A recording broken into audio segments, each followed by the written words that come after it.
Class 8 welcome to the class. बच्चों, आपकी व्याकरण विधि की बुक से चैप्टर 9 तक हम कंप्लीट कर चुके हैं। आज हम चैप्टर 10 क्रिया के विषय में जानेंगे। माली पौधे लगा रहा है, तोता आम खा रहा है। इन वाक्यों में लगा रहा है और खा रहा है, इससे काम के किए जाने का बोध हो रहा है। अर्थात किसी कार्य के करने या होने का बोध कराने वाले शब्दों को क्या कहते हैं बेटा? क्रिया। क्रिया जो है होना, करना एवं धातु।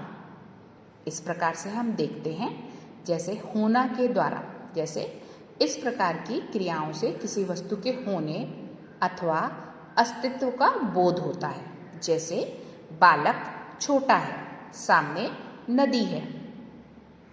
करना, इस प्रकार की क्रिया से काम करने का बोध होता है। जैसे बालक या बच्चा खेलता है। धातु, धातु किसको कहते हैं बच्चों? क्रिया के मूल रूप को धातु कहा जाता है, और जो धातु वाला अंश होता है वह प्रत्येक क्रिया के रूप में पाया जाता है। जैसे चल से चलना, चलता, चला, चलो। इसमें जैसे हम देखते हैं ना, तो चल जो धातु है वो सभी शब्दों में है। क्रिया के विभिन्न रूपों में जो अंश समान रूप से मिलता है उसे धातु कहते हैं। धातु के विभिन्न रूप, तो धातु के 5 भेद माने जाते हैं।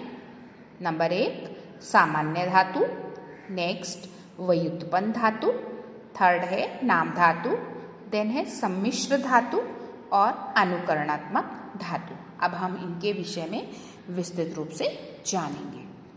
पहला भेद है सामान्य धातु। ये क्रिया धातुएं भाषा के रूढ़ में प्रचलित होती हैं। सामान्य क्रिया इनके रूढ़ रूप में कौन से प्रत्यय को लगाने से बनती है? ना। जैसे चल प्लस ना प्रत्यय के योग से चलना शब्द क्रिया रूप में हुआ या मिला। नेक्स्ट है व्युत्पन्न धातु। सामान्य धातु में प्रत्यय लगाकर या अन्य प्रकार से बनाई गई धातु को व्युत्पन्न धातु कहते हैं। जैसे हम कुछ एग्जाम्पल्स देखेंगे। मूल है सो, सामान्य धातु बनती है ना प्रत्यय के योग से, तो शब्द बना सोना, और व्युत्पन्न धातु बन जाएगी सुलाना, सुलवाना। ऐसे ही कर मूल रूप से, इससे सामान्य धातु का रूप जो परिवर्तित होकर हमारे समक्ष आता है वो है करना, और व्युत्पन्न धातु के रूप में करवाना।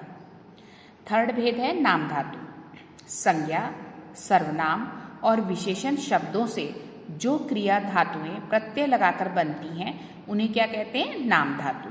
जैसे हाथ, और इसमें हुआ हथियाना, शर्म, शर्माना। सम्मिश्र धातु चौथा भेद है। संज्ञा, विशेषण तथा क्रिया विशेषण शब्दों के बाद करना या होना आदि के संयोग से जो धातुएं बनती हैं उन्हें क्या कहते हैं बच्चों? सम्मिश्र धातु। उदाहरण काम करना, काम होना। नेक्स्ट है अनुकरणात्मक धातु। ध्वनि के अनुकरण से बनने वाली धातुएं अनुकरणात्मक धातु कहलाती हैं। जैसे झन झन शब्द से झन झनाना, टन टन शब्द से टन टनाना। तो ये हमने धातुओं के विभिन्न रूप जाने। अब हम जानेंगे क्रिया के भेद। जैसे कि अभी हमने कहा, जिस शब्द से किसी कार्य के करने या होने का बोध होता है उन्हें हम क्रिया कहते हैं। क्रिया के भेद में पहला भेद जो हम करते हैं वो है कर्म के आधार पर क्रिया भेद, और दूसरा भेद होता है संरचना के आधार पर क्रिया भेद। तो फर्स्ट जो है कर्म के आधार पर क्रिया के भेद, इसके विषय में हम जानेंगे। बच्चों, कर्म के आधार पर क्रिया के 2 भेद होते हैं। पहला अकर्मक क्रिया और दूसरा सकर्मक क्रिया। गाय खेत में घूम रही है, दीनू पहाड़ पर चढ़ रहा है। इन वाक्यों में घूमने और चढ़ने की क्रिया का प्रभाव क्रमशः गाय तथा दीनू पर पड़ रहा है। अर्थात जब क्रिया के व्यापार का प्रभाव कर्ता पर पड़ता है तो उसे क्या कहते हैं? अकर्मक क्रिया। यहाँ पे गाय और दीनू कौन है? कर्ता। तो यहाँ पर प्रयुक्त हो गई जो क्रियाएं हैं वो अकर्मक क्रियाएं हैं। और अकर्मक क्रियाओं का अर्थ क्या होता है बच्चों? बिना कर्म के, यानी उनमें कर्म की अपेक्षा नहीं होती। अपेक्षा का मतलब है कर्म नहीं होता। पारिभाषिक तौर पर हम इसको जानेंगे अभी। और पारिभाषिक तौर पर हम इसको कैसे जानेंगे? जिन क्रियाओं का फल कर्ता पर पड़ता है उन्हें अकर्मक क्रियाएं कहते हैं। जैसे आना, जाना, उठना, बैठना, सोना, जागना, नहाना आदि। कर्म के आधार पर क्रिया का दूसरा भेद है बच्चों सकर्मक क्रिया। देखिए हम सेंटेंसेस देखते हैं। बच्चे घर बना रहे हैं, किसान फसल काट रहा है। इन वाक्यों में बनाने तथा काटने की क्रिया का प्रभाव बच्चे तथा किसान पर न पड़कर घर तथा फसल पर पड़ रहा है। तो ये क्रियाएं कैसी हैं? सकर्मक क्रियाएं। सकर्मक क्रिया में कर्ता, क्रिया तथा कर्म तीनों होते हैं। जिस पर क्रिया का प्रभाव पड़ता है उसे कर्म कहा जाता है।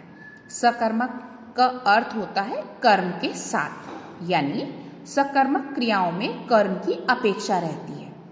और पारिभाषिक तौर पर हम इसे इस तरह से बोलेंगे, जिन क्रियाओं के व्यापार का फल कर्म पर पड़ता है उन्हें सकर्मक क्रिया कहते हैं। बच्चों, सकर्मक क्रियाओं के भी भेद होते हैं। पहला भेद है एक कर्मक सकर्मक क्रियाएं। इन क्रियाओं में क्या होता है? केवल एक कर्म होता है।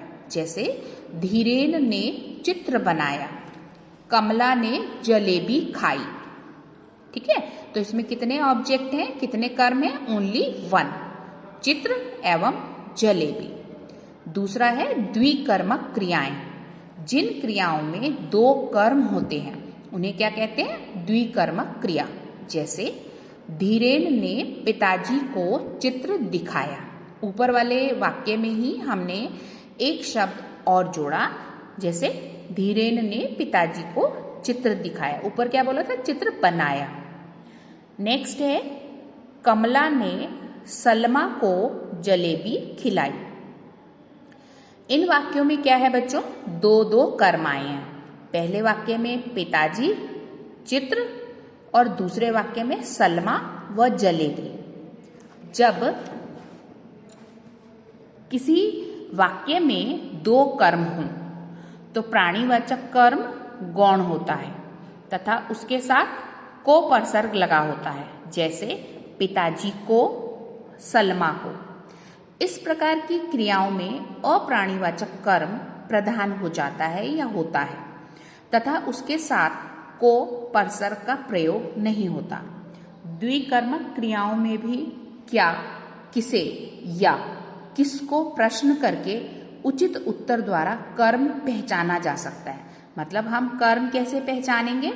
जब हम वाक्य में क्या और किसे लगाकर प्रश्न बनाते हैं और उस प्रश्न के उत्तर में जो शब्द हमें प्राप्त होता है वह कर्म होता है। तो बच्चों, आज हमने जाना कर्म किसको कहते हैं, यानी और क्रिया के कितने भेद होते हैं। क्रियाओं के भेद कर्म के आधार पर ये हमने जाने हैं। नेक्स्ट वीडियो में संरचना के आधार पर क्रिया के कितने भेद होते हैं ये हम जानेंगे। मिलते हैं आपसे नेक्स्ट वीडियो में। Till then, good bye.